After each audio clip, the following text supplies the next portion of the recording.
Hello everyone, Nella here with Han Lishuang for a 10 facts video about Ho. So fact number 1, it's very important to get this right off the bat. She is from a city called Wei, which is the Chinese character for wall, as in like a walled city. Which the city is.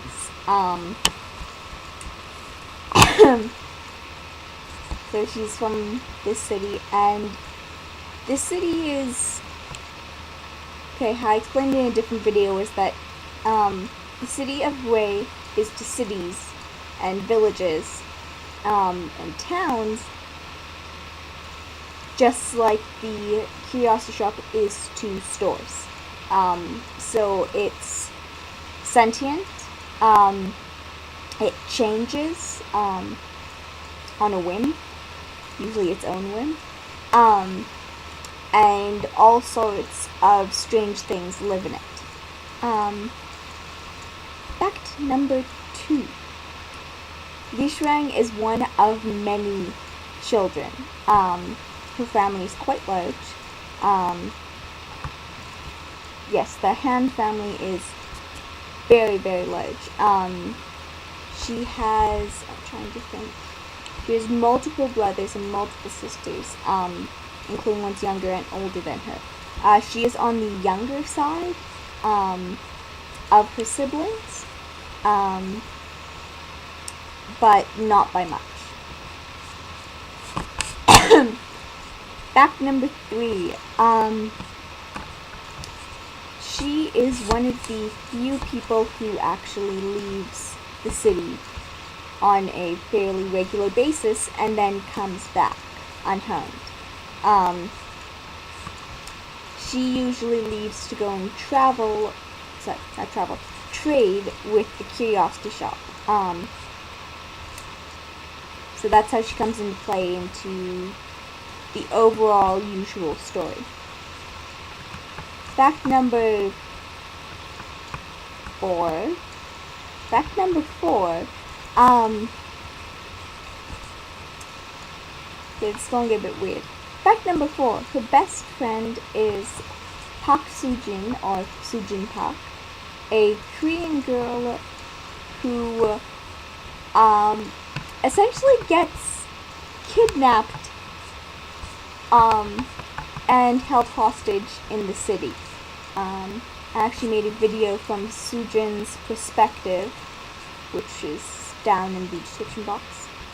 It kind of explains what happens, but if you don't have time for that, or you don't want to be completely creeped out by it, because it is really creepy, basically the short story is Sujin's brother, Woojin, finds out about the city, does some research, disappears, and gets in contact with Sujin to warn her that whatever took him is coming to take her. Unfortunately, she does get taken, but she wakes up in the city, and Lishuang is there to help her out. So they are now friends. Though Sujin doesn't entirely trust her, so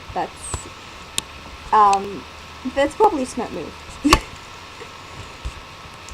Fact number 5. Fact number 5. The Han family, which she is from, is one of the oldest families that lives in the city and has lived in the city for generations. And they run a lot of stuff in the city, but the main thing is they run a kind of everything store, and that's where she works out of. The Han family is one of the oldest families, and they're also one of the families that has had the least amount of city and monster-related tragedies happen to them. Fact number 6. Just because the city itself, the sentience of the city, is taken a shine to the Han family, does not mean that horrible things do not still happen to them. one of the notable things that happens when Su Jin comes into the city is that one of Li Shuang's younger sisters, Li Mei, has essentially becomes a tree. It's actually one of Li Shuang's older brothers that comes to tell her that one of their younger sisters, Li Mei, has been essentially walked into this forest where one of their sisters became one with the trees, and has now since become one with the trees herself. So yes, Li Shuang has had at least 2 sisters die, one older, one younger. And there was an instance where she had an older brother who lost his arm fighting a monster because he was out late at night. He actually went to go and find the family dog before the family dog got eaten or something bad happened to it, and the monster decided that he looked tastier. So, yes. Fact number 7. I'm on 7 now, right? Okay, fact number 7. The city, which is sentient, in contrast to the Curiosity Shop, which can create kind of an avatar to interact with its workers, the city cannot do that. What the city can do is possess people, but they have to be just right. This is part of the reason why the Han family has lived and be able to live with so little comparative harm coming to them. The city has taken shine to that family and likes to possess them to kind of move around and spy on people. Which means that yes, Li Shuang sometimes gets possessed by a all-knowing city that honestly has such different morality that it really doesn't see anything wrong with turning people into trees, having people be attacked randomly, all those good things. The morality is just completely different, so it is very, very, very creepy whenever the city does possess Li Shuang, which thankfully is fairly rarely. Fairly rare.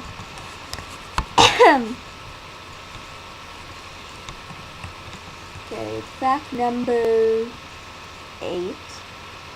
Sorry, I'm not doing well, which is why I'm not having the best time keeping track of what number I'm on. Fact number 8.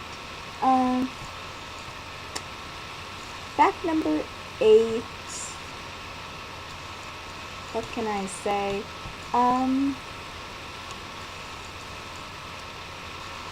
Li Shuang is very, very attached to Su Jin. It starts off as purely friendship, because there are so few people that have survived to be the same age as Li Shuang. It's quite a new experience for her to have someone who isn't her family, who's around the same age as her. But it does kind of develop into potentially something else. It gets Li Shuang's feelings for Su Jin get very complicated. But one thing does not change from the beginning to however long it goes on. No matter what, Li Shuang does want to protect Su Jin from pretty much everything the city can throw at them. Especially what the Han family can throw at them. Because fact number 9, Li Shuang is fine interacting with foreigners. She actually loves interacting with people who've had different experiences than her. But her family does not approve in the slightest. Her family quite reasonably, are very suspicious of people that are from outside the city. They're suspicious of new residents of the city. And they do not trust Sujin or even the workers of the curiosity shop with their daughter. Yes, Lishuang has made up to whatever age she is without too much harm befalling her, but her family wants it to stay that way. Because fact number 10, Lishuang can be really, really, really naive. She's so used to threats being physical, or at least anticipated, that she hasn't really had much interaction with people who wish her harm or want to use her for something. Just because her family has kind of shielded her from that, and also because people like that don't last very long in the city. The city does not like people to try and take advantage of its citizens, and so it will eliminate the threats. The city is very possessive of its citizens. Let's put it that way. So yes, that's some info about her. Yeah. Oh, and bonus fact. The bonus fact is she does not refer to her older siblings by their names. This actually has to do with some older Chinese traditions wherein you don't refer to those who are older than you by their given names. It seems a sign of disrespect. So you refer to people by their titles.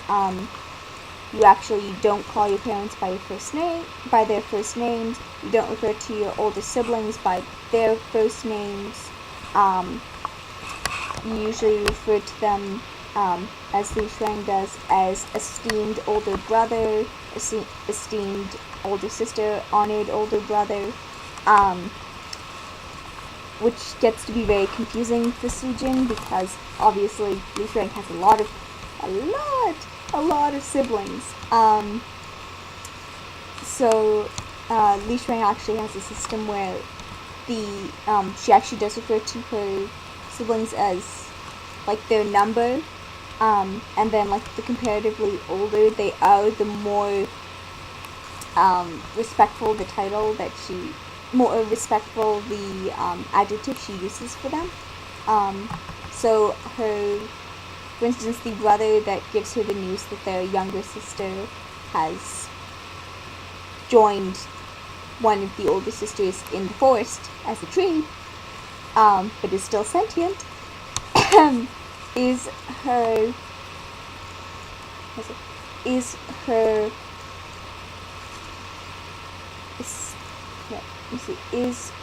esteemed second oldest brother. Yes, the honored, she uses that for her oldest surviving brother and her parents. She calls honored father and honored mother. So anyway, yes, it's actually quite interesting to try and come up with how she would refer to people, keeping that in mind, that she only refers to her younger siblings by their given names. Which brings me to bonus fact number 2. Once the sibling is dead, then she'll keep their title, whatever she called them, but she will say their given name as well. So the actual oldest brother, who's deceased now, would be honored eldest brother, and then the name, which I forget what his name is. I just know that there's a Li in there, because that is her generational name. So all of her siblings have Li in their name. Okay, this is long enough. Bye everyone.